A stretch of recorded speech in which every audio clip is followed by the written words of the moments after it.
जिनके पावन गोद में बैठ के हम लोग धर्म का निर्वहन कर रहे हैं, ऐसे चारि पदार्थ भरा भंडारू पुण्य प्रदेश देश अति चारु प्रयागराज महाराज, सुधी श्रोता बंधुओं, मातृशक्ति,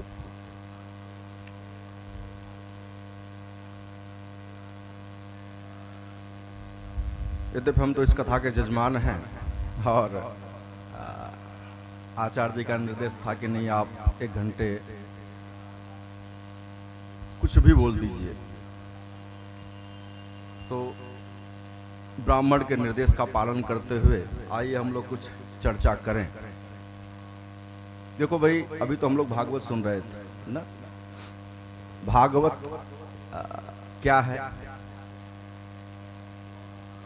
भागवत में क्या अक्षर हैं? हो 4 ना, भा ग व त। इन्हीं 4 अक्षरों को यदि समझ लिया जाए, बस ये 4 अक्षर, तो जीवन की सार्थकता हमें आपको समझ में आ जाएगी और ये पूरा भागवत समझ में आ जाएगा। मात्र 4 अक्षर।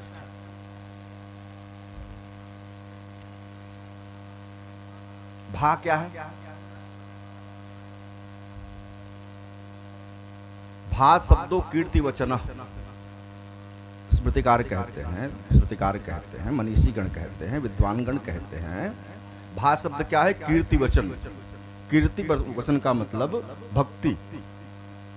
भा शब्द कीर्ति वचनो ग ज्ञान स्वरूपिण। ग क्या है? ज्ञान। देखो, व सर्वेष्ट वचनो वाश्च। भा शब्द से भक्ति, ग से ज्ञान, व से सर्वेष्ट वचनो वाश्च वैराग्य, और तो त्याग स्वरूपिण। तो क्या है? त्याग है। समझना ध्यान से। भागवत का जो सर्वोपरि तत्व है ना, वो भक्ति है। उससे थोड़ा सा नीचे का तत्व ज्ञान, उससे थोड़ा सा नीचे वैराग्य। अगर ये तीनों न प्राप्त हो पाए तो त्याग करना सीख लो। श्रीमद् भागवत में त्याग ही त्याग भरा पड़ा है। देखो, अंततः त्यागना तो पड़ेगा ही। बिना त्याग किए तो काम चलने वाला है नहीं। अरे यार, ये शरीर भी त्यागना है। आज नहीं तो कल नहीं, परसों परसों नहीं, बरसों बाद शरीर को भी त्याग देना है। तो त्यागना ये सृष्टि का नियम है कि जो आपने प्राप्त किया वो आपको त्यागना है। तो अभी से त्यागने का अभ्यास हम कर लें। अगर त्याग भी हमारे आपके जीवन में आ गया, तब भी समझ लो भागवत सिद्ध हो गया। ये तो है भागवत। अब चूंकि आचार्य पीठ का निर्देश है मानस की चर्चा हो। मानस क्या है? श्रीमद् रामचरितमानस, यद्यपि 3 शब्द हैं, राम, चरित, मानस। अब इसको समझना, थोड़ा ध्यान से समझने की आवश्यकता है। राम का मतलब जानते हैं हम आप, राम। चरित, व्यवहार। चरित का मतलब व्यवहार, साधारण सी बात, हमारा क्रियाकलाप, रहन हमारी, इसे चरित्र कहते हैं। मानस मतलब हृदय। अंतःकरण में राम जी के रहन को उतार लो। मानस, रामचरितमानस का निर्देश यही है कि अंतःकरण में राम जी के चरित्र को उतारो। अच्छा, उल्टा कर दिया जाए। चरित्र का मतलब हम जानते हैं, रहना आ गया। यदि हमें रहना आ गया, समझ लो सब आ गया। हम रहना ही नहीं जानते दुनिया में। हमारी रहन कैसे रहना चाहिए, यदि ये हमने समझ लिया तो समझो सब कुछ समझ लिया हमने। और मुझे तो लगता है, मुझे तो नहीं आया, अब आपको आ गया हो तो अच्छी बात। समझो आप, श्रीमद् भागवत का एक जो मंगलाचरण का जो श्लोक है भैया, बड़ा प्यारा है। मंगलाचरण का श्लोक जो है इतना प्यारा श्लोक है। भागवतकार कहते हैं, जन्माद्यस्य हेतु नवयादि तरतस चारथे स्वैक्य स्वराट तेने ब्रह्म हृदय आदि कवये मुह्यन्ति यत् सूरयः तेजो वारि मृदाम यथा विनिमयो यत्र सर्गोर मृषा धामना स्वेन सदा न्यस्तकुहकम सत्यम परम धीमहि। बाकी छोड़ दो, बाकी चीजों को छोड़ दिया जाए, केवल इतना ही समझिए आप, सत्यम परम धीमहि। अब परम सत्य का ध्यान करना है। भागवतकार कहते हैं हम परम सत्य का ध्यान करते हैं। क्या सत्य के भी कई प्रकार होते हैं क्या? विचार करो आप। सत्य तो सत्य है ना, सत्य का प्रकार हो सकता है, झूठ का प्रकार तो हो सकता है कि कहते हैं लोग ना, सफेद सफेद झूठ बोल रहे हो, अरे इतना बड़ा झूठ बोलते हो, लोग कहते हैं ना। अब ऐसा तो कहीं कहते नहीं सुना है हमने कि इतना बड़ा सच बोल रहे हो आप।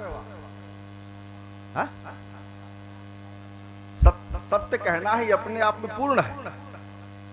सत्य कहना ही अपने आप में क्या है? पूर्ण है। तो परम सत्य क्या है? समझिए आप,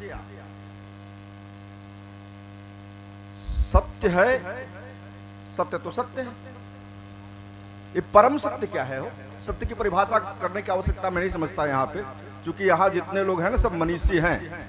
सब, मैं तो मानता हूँ कि जितने लोग यहाँ पे प्रयाग क्षेत्र में निवास करते हैं, कल्पवास करते हैं, सबसे बड़े महात्मा तो वही है। भोर में 4 बजे जाके स्नान करना, गृह का त्याग करके ही यहाँ गंगा के रेत में नीचे भजन करना, केवल यहाँ 1 महीने रह जाना ही सर्वोपरि। तो आप परम तपस्वी हैं, आप विज्ञ हैं, आप समझना ध्यान से मेरी बात को। सत्य की परिभाषा देने की आवश्यकता नहीं है, लेकिन परम सत्य क्या है? किसे कहेंगे परम सत्य?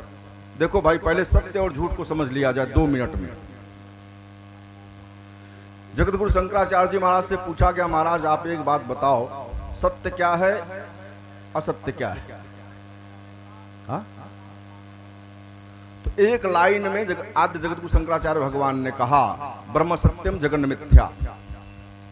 ब्रह्म सत्यम और जगत मिथ्या, जीवो ब्रह्मैव नापर। ब्रह्म सत्य है, ये दुनिया क्या है? मिथ्या मतलब झूठ है।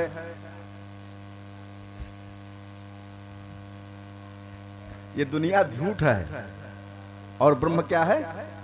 सत्य है। भगवान ही सत्य है, दुनिया झूठ है।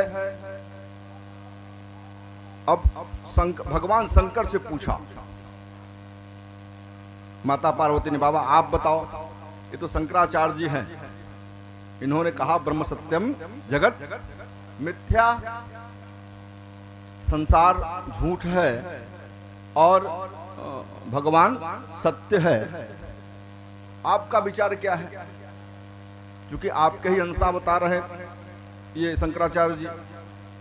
बाबा शंकर ने कहा, पार्वती अगर मेरा विचार जानना चाहो तो गोसाई बाबा से पूछ लो, तुलसी जी की लेखनी को पढ़ो। मेरे विचार को ज्यों का त्यों रखने वाला यदि कोई है तो कवि कुल चूड़ामणि कटकली पावनावतार मानस आचार्य बाबा गोस्वामी तुलसीदास जी महाराज जी हैं। का मतलब महाराज क्या लिखा उन्होंने?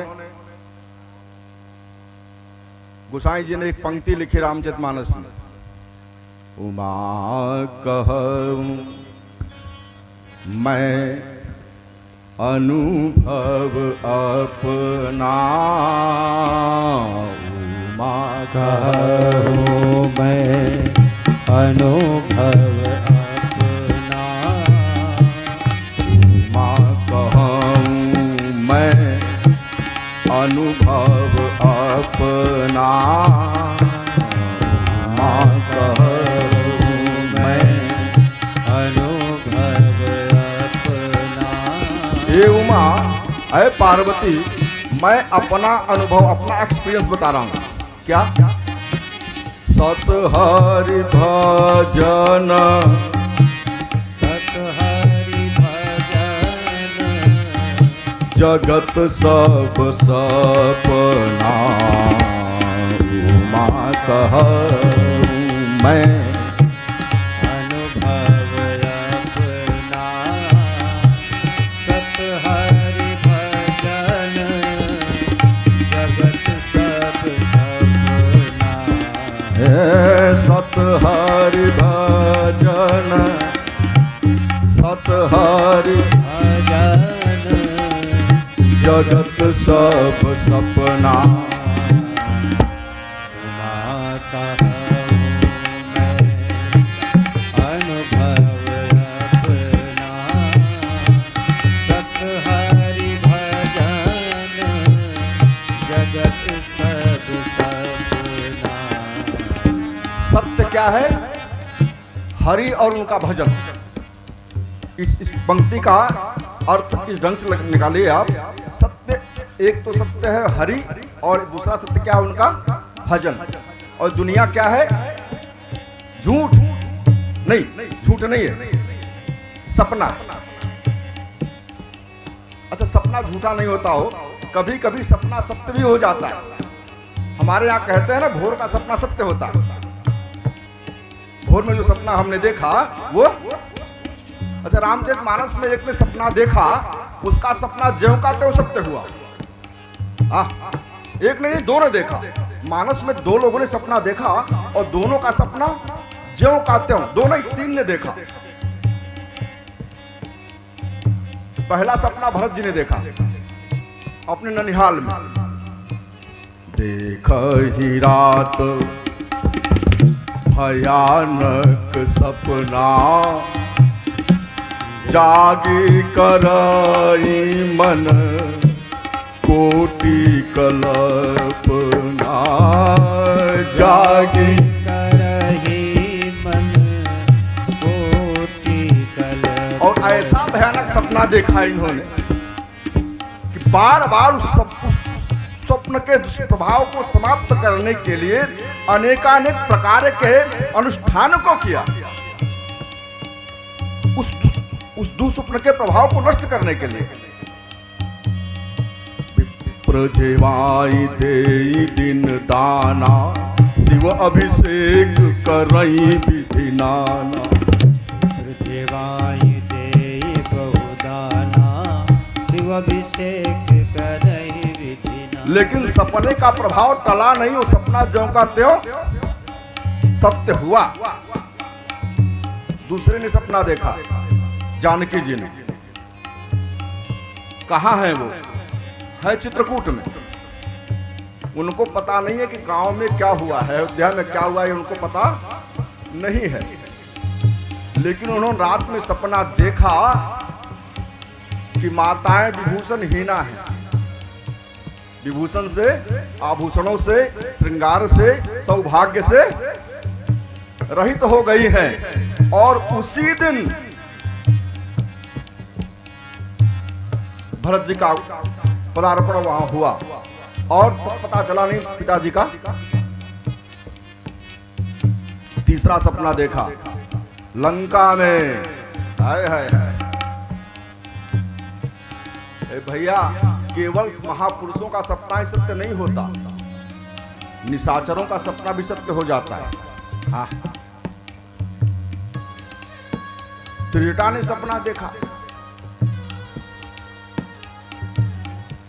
न, सपने बानर लंकाचारी, चातुहानि सेना सब मारी। सपने बानर लंका जारी, जातुधान सेना सब मारी। खर आरूढ़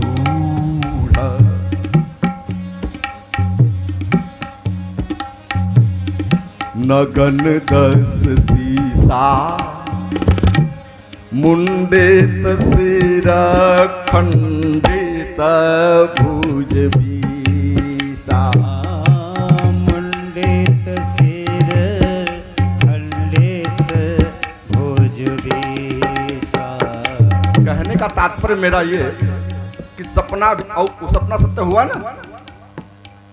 लंका जल गई, हनुमान जी ने जलाई, या आपने देखा सुना है? कैसे जलाई सुन लिया जाएगा, समझ लिया जाएगा किसी दिन, संयोग बनेगा तो। 20 भुजाएं खंडित हुई ना उसकी, समाप्त हो गया। भागवतकार तो यहां तक लिख देते हैं कि तैसाम विधवाम लंकाम, लंका को विधवा बना दिया राम जी ने। देह कितोन्नम गृद्धा नाम और आत्मा नरक है। तभी रावण के देह को गिद्धों का आहार बना दिया। ये तात्पर्य मेरे कहने का, सपना झूठ। तो ये जगत, शंकराचार्य ने कहा जगत क्या है? झूठ है। भगवान शंकर कह रहे हैं गोसाई जी के शब्दों में, ये जगत क्या है? सपना है। मतलब सपना सत्य होता है। देखो भाई, और मैं भागवत, जब मैं पंडित भागवत का हूं, सत्य बात तो ये है कि पंडित में भागवत ही का हूं, लेकिन मानस पे बड़ी विशेष श्रद्धा हमारी है। आप समझना ध्यान से मेरी बात को। भागवतकार कह रहे हैं ये जगत क्या है? मिथ्या है। अच्छा एक बात बताओ, ये जगत बनाया किसने? जो सत्य है उसने ये जगत बनाया। परमात्मा ने, ईश्वर ने। तेजो वार मृदाम यथा विनिमयो यत्र सर्गोर मृषा, या उद्भव पालन सृजन कहानी जो है।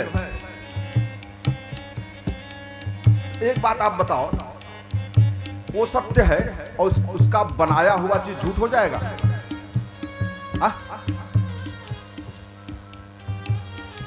असंभव है। हो जो सत्य है उसकी कृति भी सत्य। अच्छा, यदि हमारी कृति असत्य हो गई, हम कैसे सत्य यार? विचार करो आप। मतलब मैं सत्य हूं, मैं जो कर रहा हूं वो सब झूठा है। हाँ? ऐसा नहीं हो सकता ना। यदि मैं सत्य हूं तो मैंने जो किया वो भी सत्य है। हाँ? तात्पर्य मेरे कहने का कि दुनिया भी सत्य है। हाँ? यदि वो परमात्मा सत्य है तो ये दुनिया भी सत्य है। लेकिन ये सत्य है, लेकिन सपना है। सपना कभी अपना नहीं होता। होता है? वो फिल्मी गाना है ना कि आँख नींद खुली तो तन्हाई थी, सपना हो न सका अपना। कहीं का लाइन मिल जाए। है?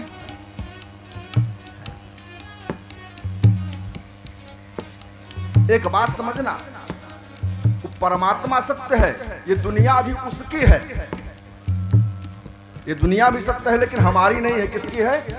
उसकी है। जिसने ये समझ लिया उसको रहना आ गया। अच्छा, हम करते क्या है? इस दुनिया को अपना मानने लगते हैं। वो सत्य बताना होता है कि नहीं? ये दुनियादारी अपनी, अरे छोड़ो यार, इस प्रयाग की भूमि को अपना मानने लगते हैं। 1 महीने के लिए जो मारा मारी होती है, हम 4 बार दौड़े हैं इस बार। बस विचार करो आप।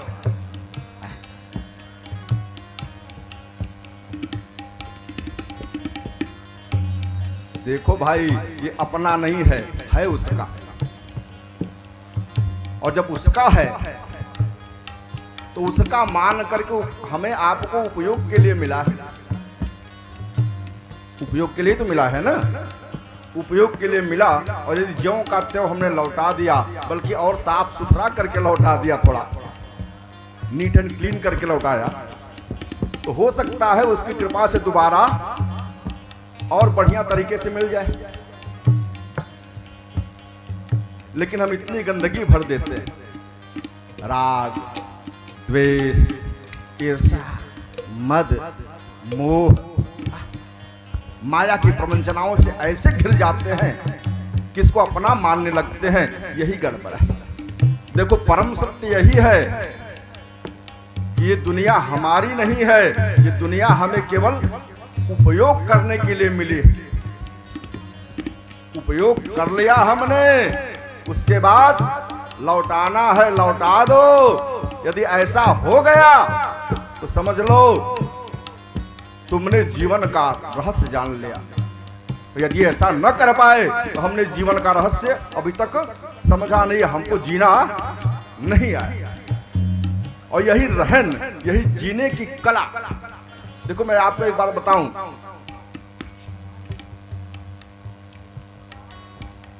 मजे की बात बताऊं, सनातन धर्म 3 ग्रंथों पे टिका हुआ है। ये हमारा जो सनातन धर्म है ना, ये 3 ग्रंथों पे टिका है। वर्तमान समय में वेदों को ना कोई पढ़ पाएगा ना समझ पाएगा। यार बात छोड़ दो, उसको पढ़ना ही बड़ा कठिन है तो समझने की बात कहां से आ जाएगी। जिस सनातन धर्म के छत्र छाया में हम रह रहे हैं, हिंदू धर्म की छत्र छाया में रह रहे हैं, 3 स्तंभ पे टिका हुआ है, 3 पायदान इसके हैं। एक श्रीमद् भागवत, दूसरा श्रीमद् भगवत गीता और तीसरा श्रीमद् रामचरितमानस। श्रीमद् भगवत गीता क्या करती है? ये योग का ग्रंथ है, ये जीव का ब्रह्म से योग कराती है, योग का ग्रंथ है।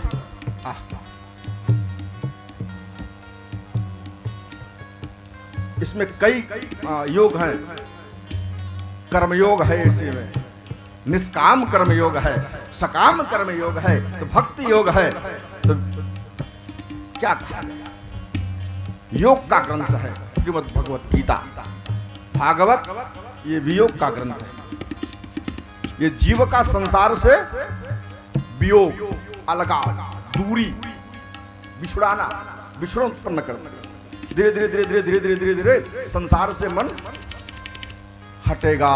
भागवत और रामचरितमानस यह जीव का जीवन में प्रयोग कराने वाला ग्रंथ है। प्रयोग सुनो, जीवन में उतारो, जीने की कला सीखो। एक बात आपको और मजे की बताऊं मैं, आर्ट ऑफ डाई, मरने की कला सिखाता है श्रीमद् भागवत। कैसे मरो, मृत्यु सुधर गई तो सब सुधर गया। भागवत क्या सिखाता है? मरने की कला। और रामचरितमानस ये जीने की कला सिखाता है।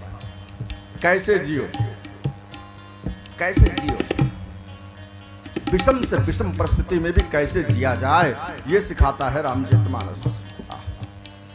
ये प्रयोग का ग्रंथ है।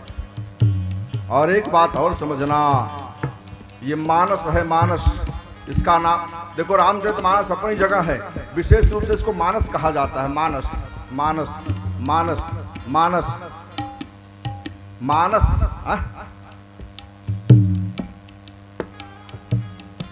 मानस का मतलब क्या? मानस में भी 4 अक्षर हैं हो, 4 वर्ण है मानस में, स्वर और व्यंजन को मिला करके। म पहला क्या है? म, दूसरा आ, तीसरा न और चौथा स। ध्यान से सुनना मेरी बात। म, आ, न, स, यही 4 चीजों को जिन्होंने समझ लिया, समझ लो जीवन सार्थक हो गया उसका। म मतलब मर्यादा, मर्यादा हो। मर्यादा मतलब जानते हो ना कि मर्यादा की व्याख्या करनी पड़ेगी। एक सीमा रेखा, कुल की मर्यादा, धर्म की मर्यादा, तुम्हारे कर्म की मर्यादा, अपने दायित्वों की मर्यादा, अपने पद की मर्यादा। ये जो मर्यादा है ये रामचरितमानस सिखाती है। मर्यादा, इसलिए तो राम जी मर्यादा, मर्यादा पुरुषोत्तम कहा जाता है। ये मर्यादा पुरुषोत्तम है। म से मर्यादा, अ से आदर्श, आ से आदर्श। न से नमन और स से समर्पण।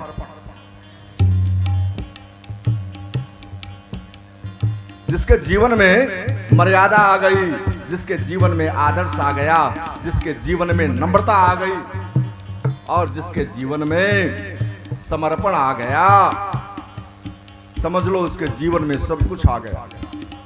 और यदि इनमें से एक भी ना आया तो जीवन तो बेकार हो गया भैया मेरे। चाहे मर्यादा आ जाए, मैं तो ये भी कहता हूं एक वस्तु मात्र प्राप्त हो जाए, चाहे मर्यादा में म आ जाए तब भी पर्याप्त है, आ जाए तब भी पर्याप्त है, न आ जाए तब भी पर्याप्त है और स आ जाए तब भी पर्याप्त है।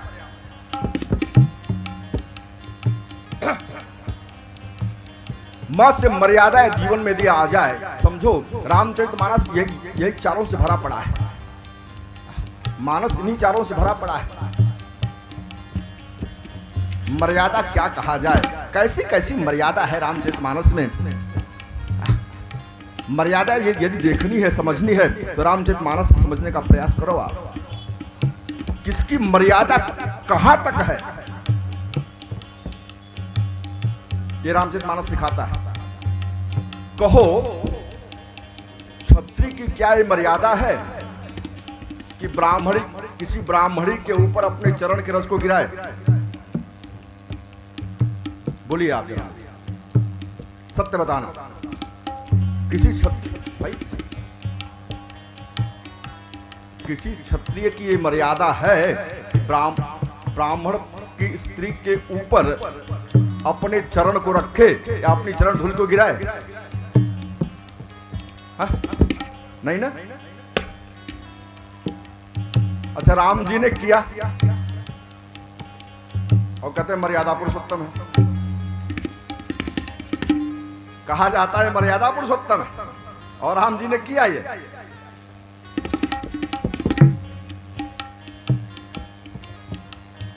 गौतम नारी साप उपल देह धरि धीर, चरण कमल रज चाहत, कृपा करऊं रघुवीर।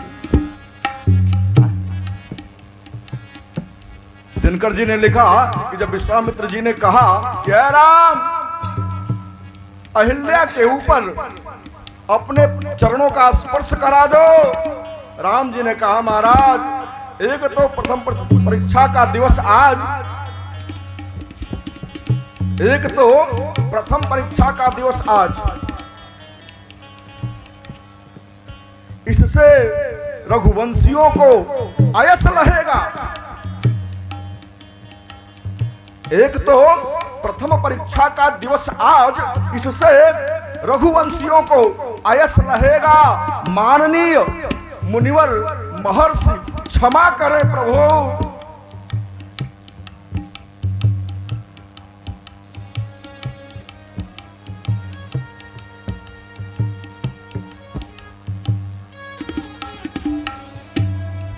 नारी के सर पे ये राम अपने पद को न रखेगा।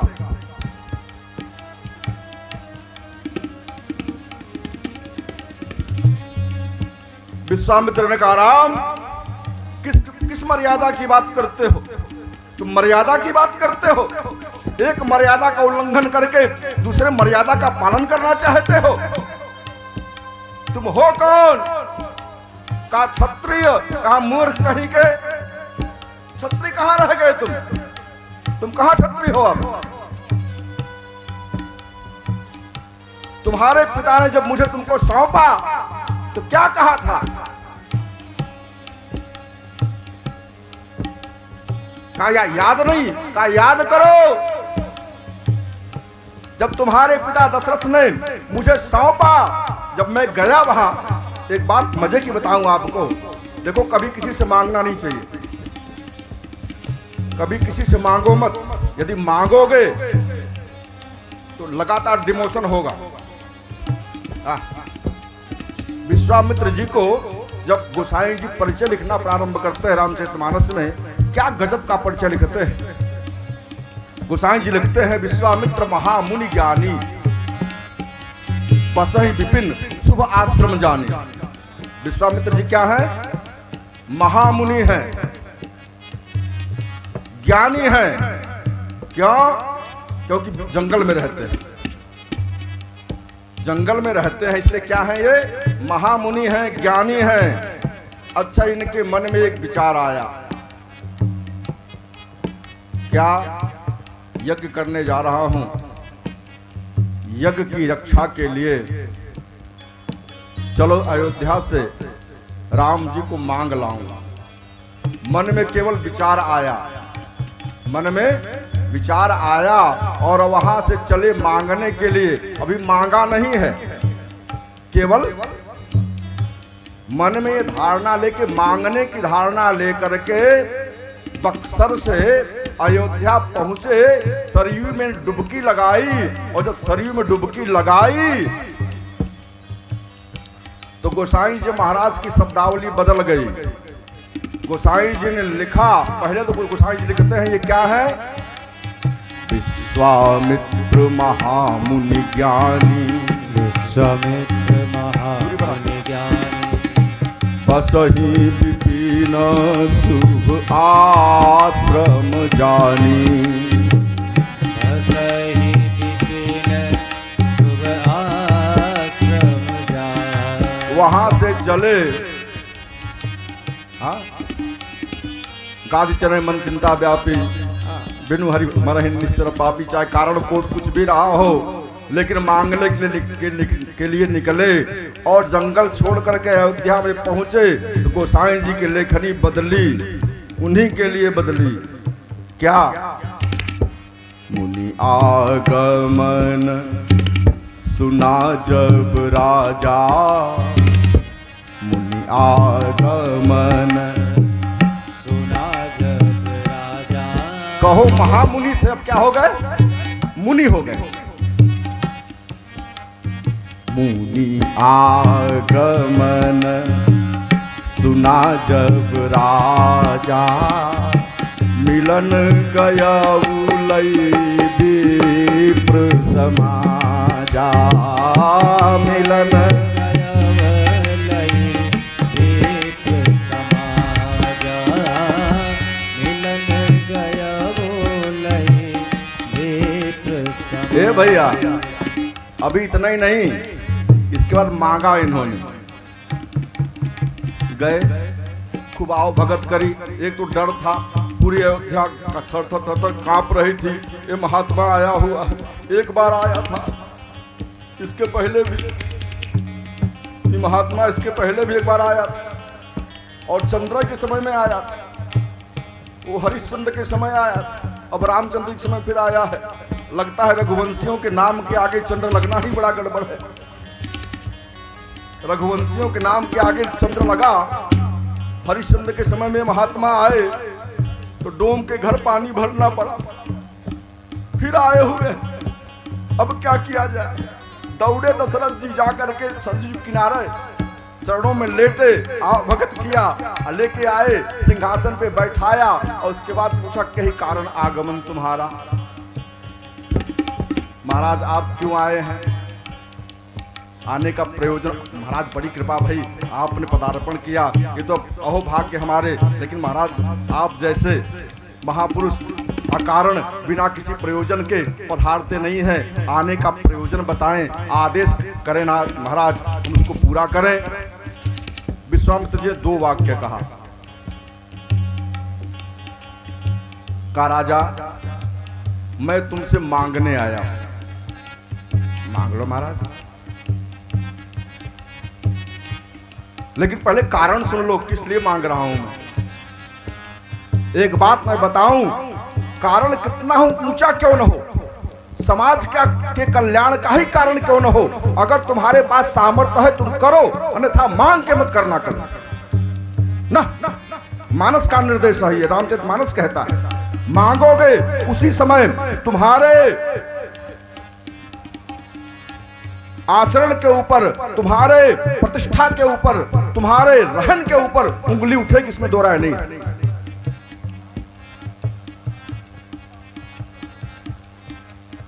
अनुज समेत असुर समूह सतावई मोही, असुर समूह सतावई मोही, मैं जाचन आयऊ निप तोही। मैं जाचन आयो निप तोही। असुरों का समूह मुझे सताता है ऐ राजा, इसलिए मैं तुमसे मांगने आया हूँ। क्या मांगोगे महाराज? अनुज समेत देहु रघुनाथा, अनुज समेत देहु रघुनाथा, निश्चर बध मैं होब सनाथा, निश्चर बध मैं होब सनाथा। ए भैया मांग लिया। महामुनि थे, मांगने की भावना आई तो मुनि हो गए, अब मांग लिया। और ज्यों मांगा गोसाई जी ने कहा अब एक लाइन निकली और लिखा जाए।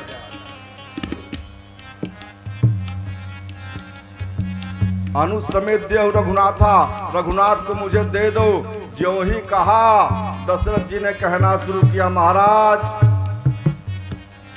मांगौ भूमि धेनु धन कोसा, मांगौ भूमि धेनु धन कोसा। आप 2 अक्षर के राम को मांग रहे हैं महाराज, 2 अक्षर के अन्य वस्तुओं को मुझसे आप ले लीजिए। 2 अक्षर के राम, अब देखिए 2 अक्षर कितना दे रहे हैं वो। मांगौ भूमि 2 अक्षर, मांगौ धेनु भूमि, मांगौ भूमि धेनु धन कोसा, सर्वस तो ही देव सहरोसा। सर्वस तो ही देव सहरोसा। धेनु मांग लीजिए महाराज, भूमि मांग लीजिए, धन मांग लीजिए, कोष मांग लीजिए। इतना ही नहीं महाराज, देह प्राण ते प्रिय कछुनाई। देह 2 अक्षर, प्राण 2 अक्षर, सो मुनि तो ही, सो मुनि दे। मांगौ भूमि धेनु धन कोसा, सर्वस तो ही देव सहरोसा। देह प्राण ते प्रिय कछुनाई, सो मुनि देव निमिष एक माई। देह प्राण भी आप मांग लो, मैं वो भी दे दूंगा महाराज। लेकिन अब देखो गोसाई जी की लेखनी, ये महामुनि थे, महामुनि से मुनि हुए। अब गोसाई जी की लेखनी जरा देखो आप।